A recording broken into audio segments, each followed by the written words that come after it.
Good evening. I'm Spot On Weather meteorologist Matthew Euler, and welcome to the weather map discussion for Friday, the 9th of September, 2022. An interesting picture this evening to kick off the presentation showing the harvest moon. The harvest moon is the full moon closest to the autumnal equinox, and that happens to be occurring basically this evening into Saturday morning. It'll be at its brightest illumination, the full moon, tomorrow morning on Saturday morning, the 10th of September at 5:58 a.m. Eastern Time. So just a really cool picture here. There, the Statue of Liberty in New York City with the harvest moon right behind the statue. So let's take a look at the latest weather map discussion on the weather charts. I'm going to start off with my laser pointer here, and let's start off with a look of this evening, the 9th of September, the infrared satellite image. It's enhanced with the coldest cloud tops being shown by these reds, yellows, oranges, and green and blue coloring. Wherever you see those colors, that indicates the cloud tops are colder, and most likely those cloud tops are resulting in some form of precipitation. So we have three main areas on tonight's infrared satellite image that we're paying attention to. The first area, surprisingly, is just off of the northern Baja, Southern California coast. This is a tropical system named K, and K has produced some rainfall in the Southern California, believe it or not, and that could be both good and bad news. Now, it's never good to have too much of a good thing, in that it's been very dry across California and very hot, so excessive rainfall will tend, instead of getting absorbed into the ground is so dry it's very hard. It acts like cement or like a sidewalk, and so that water really has nowhere to go except run right off of that harder ground out in Southern California. So that could also be a bad thing to get the rain. But we do have K with associated moisture across parts of Southern California, stretching eastward this evening into parts of northern Arizona and northwestern New Mexico. Some of that moisture. We look at the second area of interest. It's across parts of central and eastern Canada, extending southwestward into parts of Minnesota, Wisconsin, Nebraska, and parts of Iowa. And this is an association. This is moisture and colder cloud tops in association with a cold frontal boundary. And the third area of interest is to the south. A lot of unsettled weather the past 24 hours across parts of the Florida Peninsula. We do have an area of low pressure in the deep south, and that moist south-southwest wind is affecting all this moisture in the Florida Peninsula and across the southeastern United States this evening. It's a very pleasant evening to see that harvest moon across parts of New England, stretching westward into parts of the Ohio Valley and even back toward northern Illinois, looking clear this evening for a great viewing of the harvest moon, as well as parts of the Pacific Northwest, Washington and Oregon State, looking really good tonight as well. Looking at the radar image on the right-hand side, showing all that rain that's falling in parts of Southern California, just north of San Diego, into parts of LA. Additionally, you do see some moisture in parts of southwestern Arizona into northwestern New Mexico and southern Colorado in association with K. We do see the rain showers along the leading edge of that cold front, stretching from Lake Superior southwestward into parts of Wisconsin, southern Minnesota, back towards parts of Nebraska this evening. And then in addition, this is that third area of interest across parts of Mississippi, Alabama, and then southern Georgia and parts of South Carolina, working our way southward into the Florida Peninsula. Very wet. Looking at the surface analysis for this evening, Friday, 9 September 2022, we do have an area of higher pressure across parts of western Montana, and it's no surprise we do have some fair weather across the Pacific Northwest in association with the higher pressure. There is the remnants of K, situated off of the northern Baja, Southern California coastline, producing that rainfall into Southern California. Additionally, we do see a stationary frontal boundary across parts of Utah and snaking its way down along the Rocky Mountains of Colorado, and then working our way to a low-pressure area over southwestern Iowa, and then a stationary boundary generally northeast of that area. Behind the cold front in parts of the upper Midwest, we do see a wind shift to the northwest with Cooler fall-like temperatures for the Minneapolis-St. Paul area this evening. A temperature of 59 and a dew point of 55. So starting to get a little chillier here up in the northern part of the U.S. Look at parts of Montana this evening. A temperature of 63. That dew point's all the way down to 30 degrees. 50 degrees in parts of northeastern Wyoming this evening. Note also that area of low pressure down here in the deep south. That's what's responsible for producing a lot of heavier, moist southwest winds, south-southwest winds, affecting lots of moisture into parts of Florida and the deep south this evening. And there is one other area of high pressure situated just basically over the Boston metropolitan area this evening, ridging southwestward towards the mid-Atlantic states. Now let's take a look at the forecast charts for tomorrow, Saturday, 10 September 2022. And all of these slides and all the graphics I show on the following slides, the image on the left is associated with Saturday morning, the 10th of September, and the image on the right, Saturday evening, the 10th of September. So starting off with Saturday morning, we can clearly see the polar front jet stream axis extending across parts of British Columbia and then moving southward into parts of Saskatchewan province of Canada, working our way south into Montana and parts of Wyoming, and then you see some stronger wind speeds with these orange and red colors really extending from parts of Minnesota, working our way into central and then eastern Canada. So we do see a long wave trough that's associated with this particular U-shaped pattern. The long wave trough axis is extending southwestward from North Dakota towards Montana into parts of Wyoming. We do see generally some higher wind speeds as well on Saturday morning across the deep south. These wind speeds are primarily coming from a southerly wind direction. Looking at Saturday evening here on the right, we still see that main polar front jet stream axis well to the north of the western United States into western and west central Canada. Additionally, that troughing feature again extends further south in the parts of the northern plains. Those stronger winds remain confined to the Canadian areas there, the eastern provinces of Canada. There is a clear delineation of an upper level ridge or upper level high positioned just off the Carolina coast tomorrow evening, by the way. And then you do see some remnant cyclonic circulation all the way up to the 300 millibar or 30,000 foot level off of Southern California. Looking at the 500 millibar wind heights and vorticity forecast for Saturday, 10 September, Saturday morning here on the left, showing a shortwave ridge extending into parts of British Columbia and then into Alberta province. We do see a shortwave trough positioned from central Canada, basically from Manitoba province, extending southwestward into the northern, or rather western North Dakota into parts of Montana and Wyoming. We have a shortwave trough axis there. And then we do see a shortwave ridge, which is poking up from the western Atlantic into the New England area for Saturday morning. Additionally, here on the right, we're showing Saturday evening forecast for the 500 millibar wind heights and vorticity. You do see a shortwave ridge and more of the lower vorticity values out in that particular area in parts of Washington State into Oregon. And there is a shortwave trough extending southwestward in a positively tilted manner from North Dakota down into parts of western Nebraska. A lot of higher positive vorticity values across Nebraska, Iowa, southeastern Minnesota, and Wisconsin for Saturday evening. And then finally, there's that shortwave ridge axis extending northward from the western Atlantic into Maine and to eastern Canada.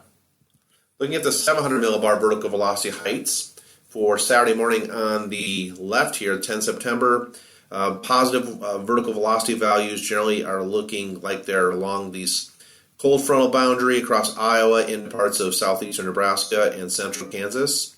Additionally, we have some positive vertical velocity values across the Tennessee River Valley, southward into parts of the eastern Gulf of Mexico, as well as Florida, and just off to the east over the western Atlantic as well. Saturday evening, here's your 700 millibar vertical velocity heights, showing general ridging feature across the western United States, and we do see a little bit of positive vertical velocity values across parts of Northern California, Nevada, as well as Arizona and New Mexico. Additional positive vertical velocity values across eastern Iowa, southern Wisconsin, and then finally across parts of the southeastern U.S., even extending northward by Saturday evening towards western Virginia, as far north as western Virginia. And with this shortwave ridge here at 700 millibars, we'll cross Massachusetts, Vermont, New Hampshire, and Maine, you really aren't going to get much in the way of lift beneath this shortwave ridge axis. Looking at the 850 Millibar 5,000 foot wind speed forecast for Saturday, 10 September 2022. On the left, here's Saturday morning, showing a lot of wind energy just offshore of the Southern California coast in association with K, with that tropical system K. Additionally, we see some stronger wind speeds at 850 millibars across Kansas into Nebraska and western Iowa, as well as over parts, very strong southerly winds here, affecting a lot of moisture from the Gulf of Mexico into parts of the Florida Panhandle. Look at these wind speeds from the south, generally on the order of 25 knots plus. Additionally, you see some stronger wind speeds at 850 millibars across the western mountainous area of North Carolina and eastern Tennessee. Looking at Saturday evening here on the right, showing again that's tropical system there off the Southern California coast. As it weakens, the wind speeds at 850 millibars are beginning to weaken, but they'll still be pretty intense at 850 millibars, in excess of 34 knots there off the Southern California coast tomorrow at 850 millibars or 5,000 feet.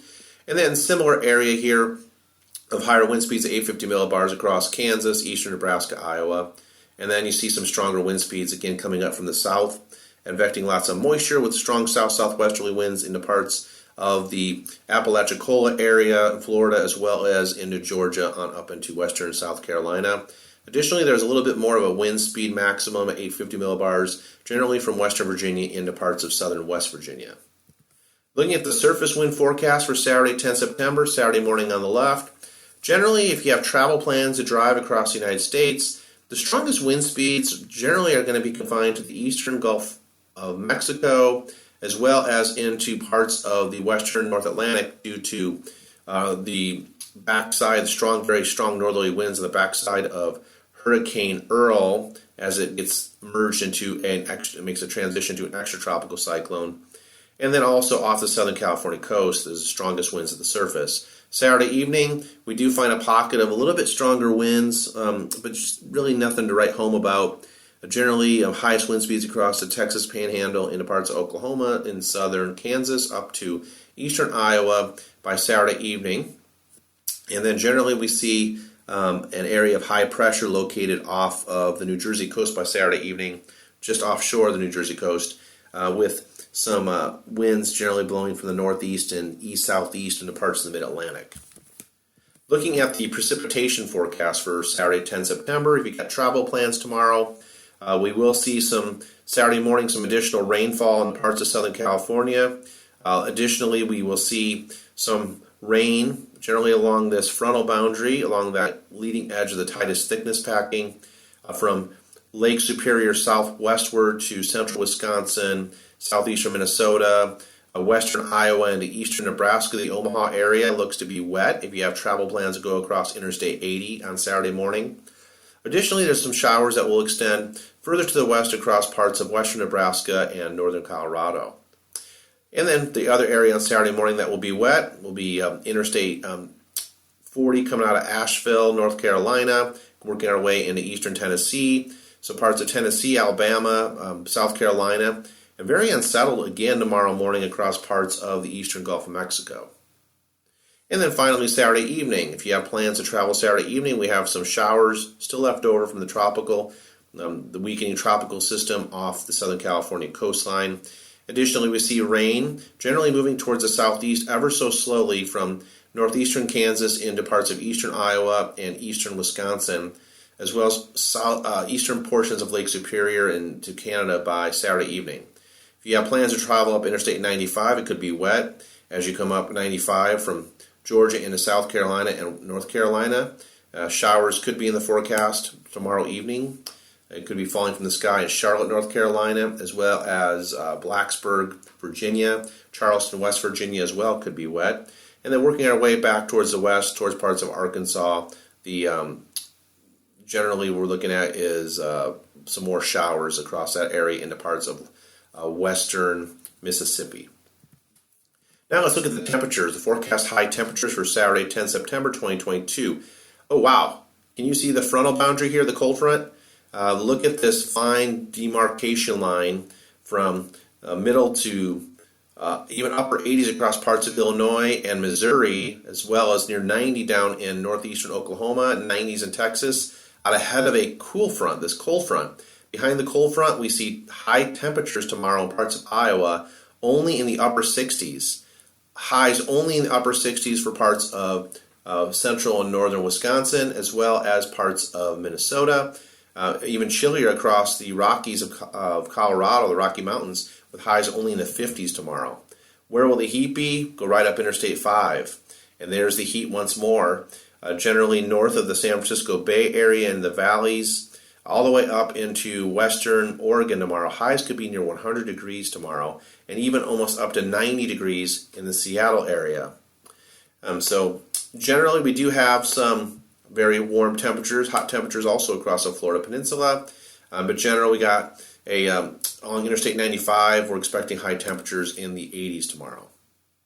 Looking at the forecast low temperatures for Saturday evening into Sunday the 11th of September 2022, much chillier air is starting to make its presence felt, especially in the evening. We're seeing shortening daylight hours, so we're getting shortening day length, and we're increasing the amount of darkness we see each and every passing day now as we go closer and closer to the autumnal equinox in late September. So we have low temperatures by Sunday morning in the 30s in parts of, for a good chunk of Montana actually, and 30s down into parts of Wyoming for Sunday morning. Very chilly air. Additionally, we see very chilly air in Minnesota with lows in the 40s, as well as parts of the South Dakota, as well as Nebraska. The temperatures will be down into the 40s, into the 50s, low 50s by Sunday morning. The warmest temperatures will be generally south of Interstate 40, but even there we're starting to see more of a cool down as these nights continue to get longer and longer, the amount of darkness, a longer time for the Earth's long wave radiation to basically expel all the daytime heat back to space. So we're getting some cool low temperatures in the low 60s across the Ohio Valley, and even down to the 60s across parts, upper 60s across parts of northern Georgia. The lows for Sunday morning across the Florida Peninsula and South Texas will be in the 70s. Now let's take a look at the Precip Outlook through 15 September, through the middle of the month. Generally, this is released by the Weather Prediction Center, NOAA. Look at where the heaviest showers are be. Here's a legend, by the way, on the left-hand side. Anywhere we see the maroon colors, you're looking in excess of 3 inches of rain across parts of southern Wisconsin, moving over across Lake Michigan into parts of the state of Michigan.